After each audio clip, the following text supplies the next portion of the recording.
Good morning, everybody. So today we're going to be finishing off part 2 of the basic shape and textures to practice for Sculpey. So we're going to be doing the texture part today. So we've already completed this top part. Now we're going to work on this bottom part for the textures. So you're going to create 8 different textures by using your tool set. So that's this part here, as well as other found items. So I found a really old paintbrush in my backyard, so that's going to be for me. We're also going to use the pencil, and then you could use a bobby pin or a paper clip or just really kind of anything. You could use a seed, whatever you can find. You could try a leaf if you wanted to. So, an eraser, a comb, a plastic fork, toothpick, bobby pin, all that kind of stuff. Just make sure you clean off Sculpey on anything you get it on.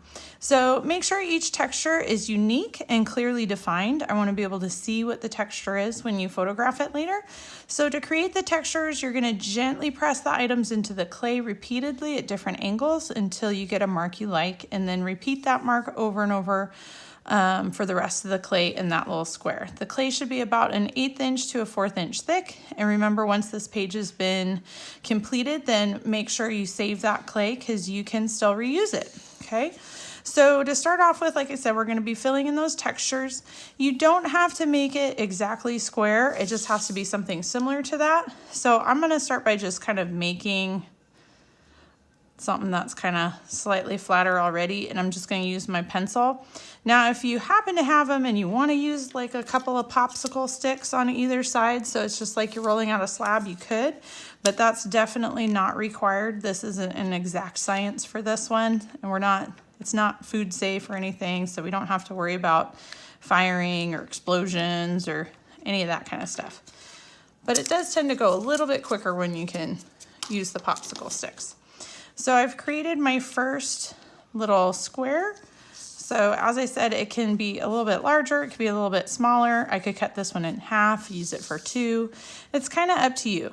So what I would suggest first is kind of doing some experimenting and see what kind of stuff you can make with both ends of the tools. So like for this rounded end, if I just push it in and I kind of overlap that a little bit, it's gonna create a texture that when it's complete, you can see it real good. So when you fill the square, it looks something like that. So that's one type of texture. The other end of this tool is more of a pointy end. So you could either use it like a needle tool and, cut the clay with it, although we do actually have a needle tool. So that might work better.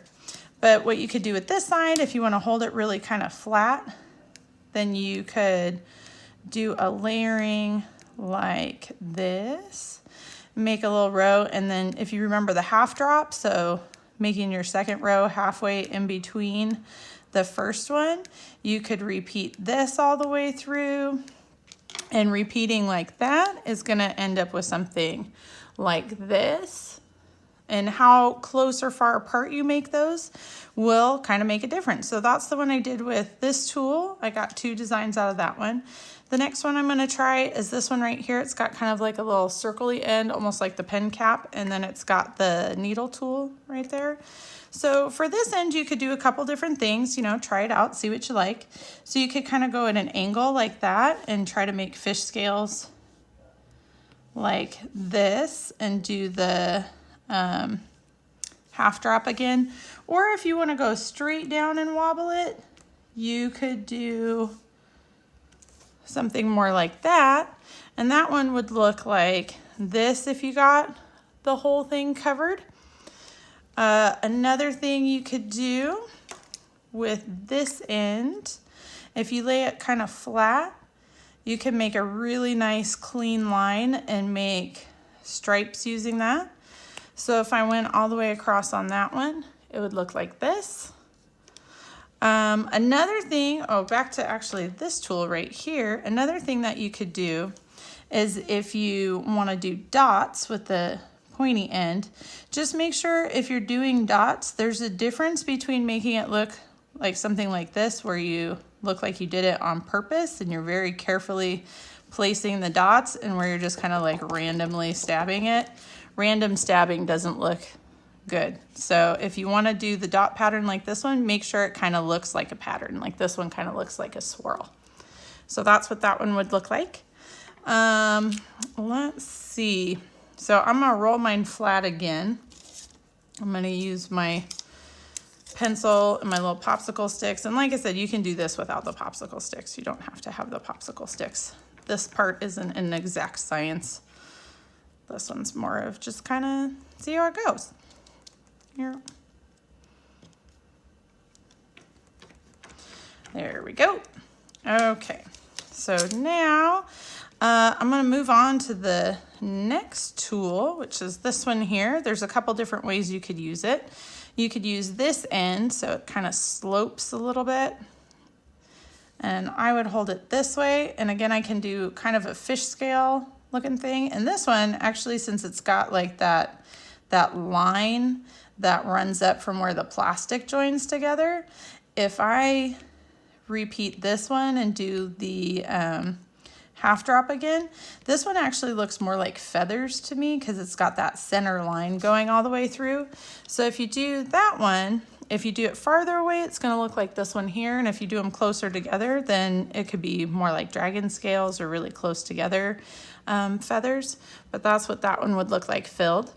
Now the other side, same kind of a thing. If you hold it kind of flat and you push into it, it's going to be a lot more pointy. And if you do that little half drop where you go in between, then that will give you this kind of a look. And depending on how big or small you do it, it's going to look like that.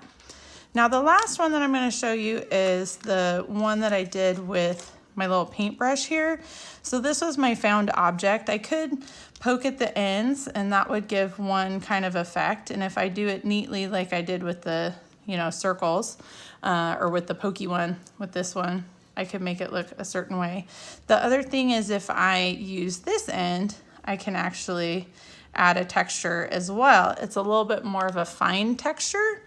And that one, let's see, looks like that one it's done. So that would be a good texture as well. So it's really just open to experimenting and trying a bunch of different stuff and seeing how it goes. And just give it a try and have fun with it and make some cool stuff. So here's an example of 8 different textures. So once you have the 8 different textures and you have the shapes, make sure you take your photo and then turn it into teams. All right, thanks everybody. Have a good day.